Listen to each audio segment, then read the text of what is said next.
Welcome back to the Meet the Mets fans podcast. Justin, we are back with some more breaking news with the New York Mets. What's going on? This is the first major move in the offseason for David Stearns and New York Mets.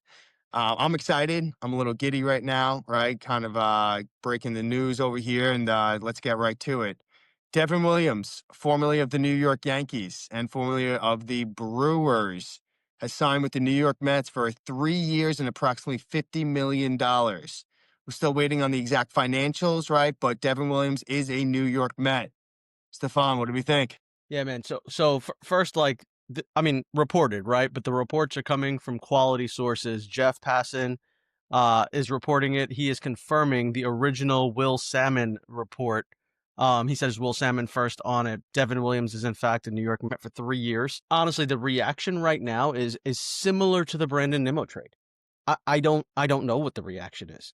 Is Devin Williams the closer of the New York Mets, or is he going to be Edwin Diaz's elite setup man? Because as an elite setup man, I love the signing. As the closer of the New York Mets, I'm terrified. I feel the same way. I have so many mixed emotions right now. I can't be upset when Devin Williams signed for about $16-17 million a year. I think that makes sense in terms of money. I think the 3 years makes sense. He's about 31 years old, right? So all of those things are adding up. What makes me nervous is that I think we talked about our 1 and 1A, and 1 was Edwin Diaz, right? And what does this mean now for Edwin Diaz? Are the New York Mets going to now spend nearly $40 million on 2 relievers this offseason?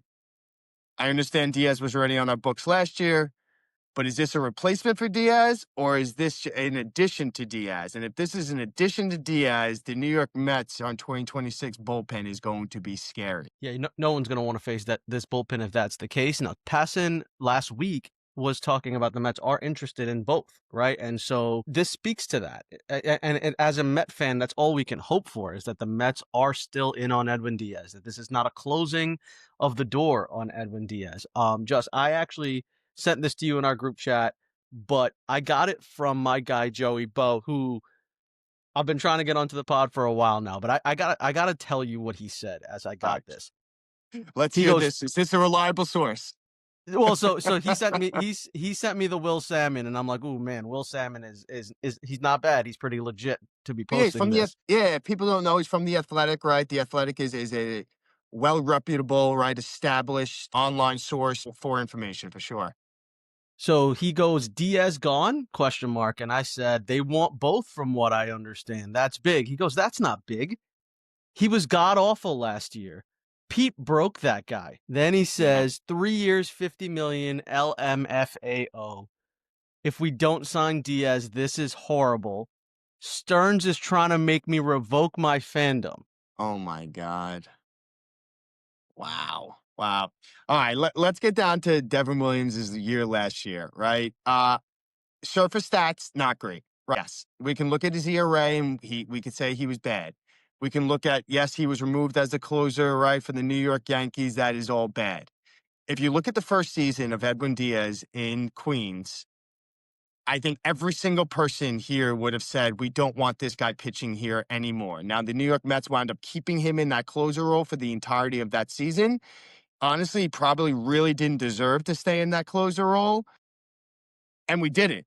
And so Devin Williams, yes, he was pulled from that closer role, but yes, he got off to a terrible start. Obviously, he pitched with Milwaukee his entire career. Coming into this New York, adjusting to this new setting. Yes, coming off of Pete Alonso hitting, right, that 3-run homer, okay, off of him in the 9th inning. So all of those things did happen. It's unfair to say Devin Williams is a bad pitcher, right? Devin Williams going into last year was one of the top closers, if not the top closer in all of baseball, right? And he proved that through his track record.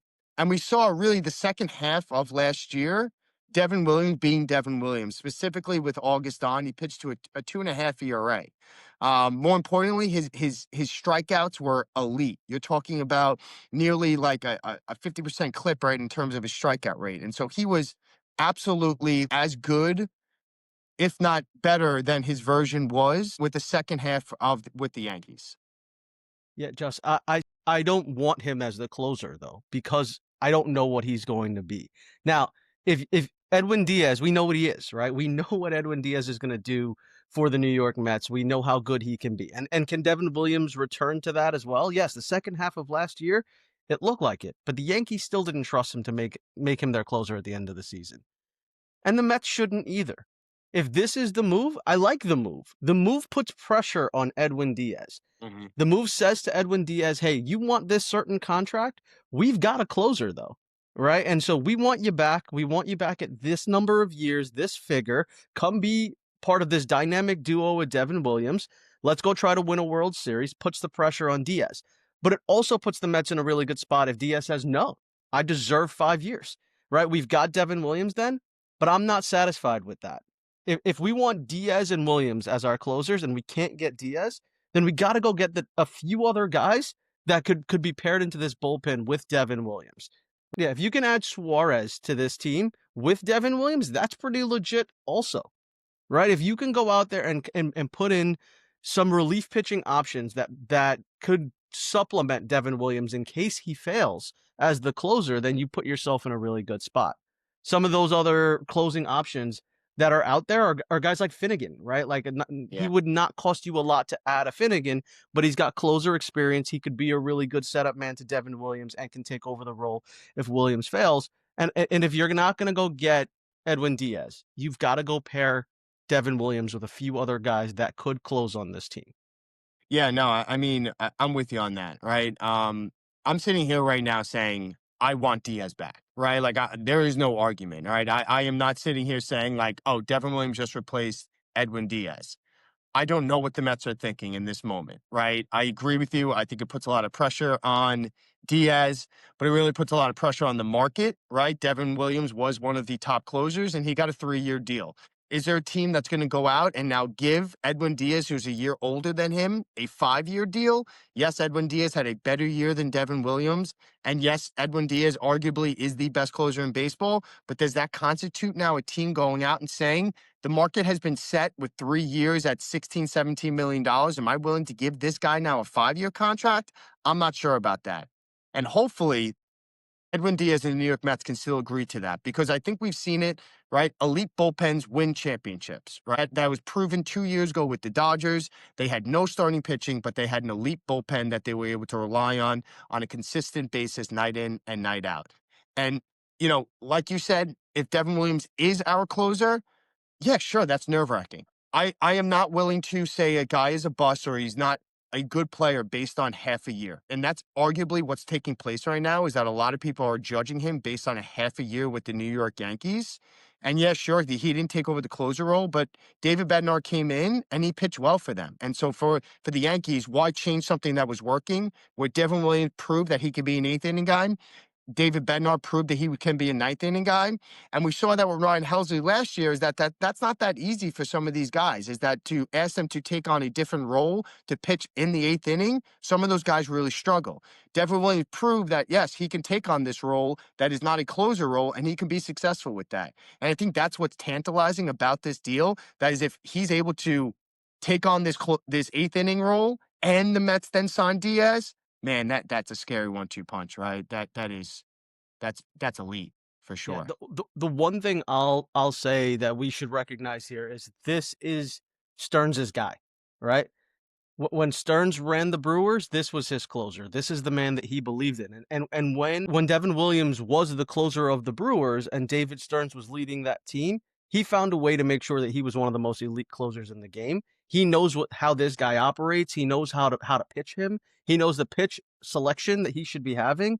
And there was some talk about the Yankees trying to tinker with Devin Williams when he first got to the Bronx and try to have him throw pitches in different segments and sequences that he was not comfortable with. And that resulted in poor performance. And the talk, and like this is all talk. I have no idea whether or not this is true. I don't follow the Yankees well enough to know whether or not this is true. Hey, man, if you're saying it, it's clearly true, Yeah, if right? I'm It's saying it, it gotta must be true, right? be. Yeah, But Devin Williams clearly figured something out, was able to pitch much better in the second half, and Stearns believes in him. And that's important. When guys know that the people that are leading believe in them, it speaks a lot of volumes for a guy like Devin Williams to come back to David Stearns. So we'll see what happens. We'll see what happens next with the Mets. This is another one of those David Stearns moves, though, that leaves us hanging and saying, okay, Now what? Now what, Yeah. David? Who's the guy that's either Oh my God. setting up for Devin Williams or that who's the guy that Devin Williams is setting up for? Yeah, I mean, let's go with quick initial reaction, right? Are you happy, or are you confused? Are you sad? Like, what's your emotion right now? Like, you're sitting here right now, right? Where's your head span at? I'm happy that moves are being made. It's hard to say for sure. Am I happy that Devin Williams? Right now, Devin Williams is the closer of the New York Mets, right? And so that's what we have to digest until some other point in time where another signing happens. Devin Williams is the closer of this team. So let me think for a second on how I feel about that. I'm okay with it. I'm okay with it. I'm not super excited by it, but I'm okay with it. Yeah, What I what about I you, think Justin? that he could be a top five closer, right, in all of baseball. And if you have that ability, and now the New York Mets just signed you for, I think, a reasonable deal, 3 years, 16, $17 million. It's not top of the market. He could be the top of the market in terms of like ability. I think it's a good deal. I think this makes a lot of sense for the New York Mets. Again, I don't sit here, don't hear what I'm not saying. I want Diaz to come back, right? Like I hope Met fans are understanding that we are not sitting here saying like amazing, Diaz is gone, we got Devin Williams. We're sitting here saying that if Diaz is gone, Devin Williams can step into this role and he can be successful. Let's not have a full panic. The Mets didn't go out there and say, "Hey, let's attempt this ninth inning guy that we don't know, or closer by committee, right? Or this Or AJ Minter unknown." because that was the closer before this signing. Yeah.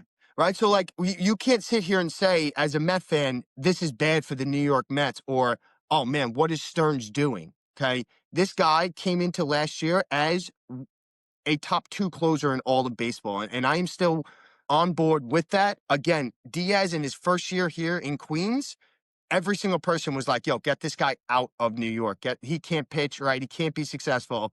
And then he turned into the best closer in baseball. And so I'm still confident Devin Williams will be this guy that's going to be elite. His stuff is still there. The metrics are still there. If you look at all of the like deep analytics, right, in terms of like his ERA versus his FIP, like it is astronomical, meaning that he was just really unlucky last year. Justin and I will be back on the pod for a deep Yeah. dive, hearing from other Met fans on their reaction. So, Met fans, if you have a reaction to this trade that you want us to air on the pod, send it to Justin, send it to me.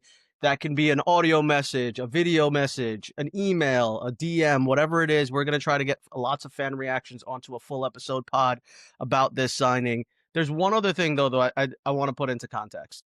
This trade is about $16 million a year, $17 million a year.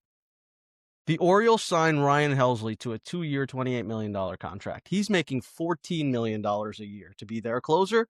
If this guy is signed to us either as a setup man or as the closer for 16, 17 million, you've got to like the contract, right? Like, even if he's the setup man making that kind of money, it's a decent contract for a guy like that, a guy who could step in and be the closer. So, I think as it settles in a little bit more, I'm happy that moves are being made. I'm happy that our team is better today than it was earlier today, right? Our team is better than it Yeah. was 30 minutes ago Yeah. with Devin Williams on our team.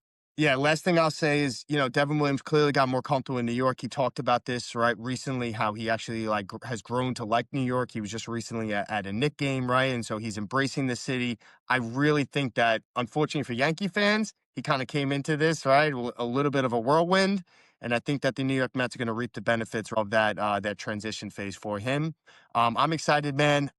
I'm excited to see more moves. This is clearly it's just the start of it, right? I don't think David Stearns is going to sit back, right? The winter meetings haven't even started yet, and New York Mets have already made some significant moves. And so I'm excited for all of this coming up. Just one last thing before we close this out. According to SNY's Andy Martino, after agreeing to terms with Devin Williams, the Mets are not out of the market for Edwin Diaz.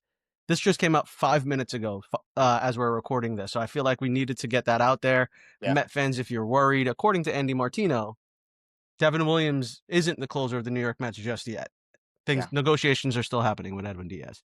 Yeah. And let's be like pretty clear. Again, the financials are not definitive yet. I'm seeing some reports now 3 for 45, 3 for 50. There's some deferred money. I think the financials are going to be really specific coming out in the next hour or so. When we recorded, we hopped right on, right, when we saw this breaking news. And so, whenever that does happen, we'll update all of this stuff for our fans. Yeah, hopefully by the time we do the full episode with full fan reaction, we have all Yeah, the. we'll have it all. Cool. Let's go, guys. Let's go, Met fans. Send those reactions over to us, and we're gonna close out on this one. Let's go, Mets. All right, let's do it, baby. Meet the fans, meet the fans, meet the Mets fans. Voices rising up from the stands. Hear their cheers, hear their groans, feel their highs, feel their moans. Stories untold now on the mic. Mets fans unite.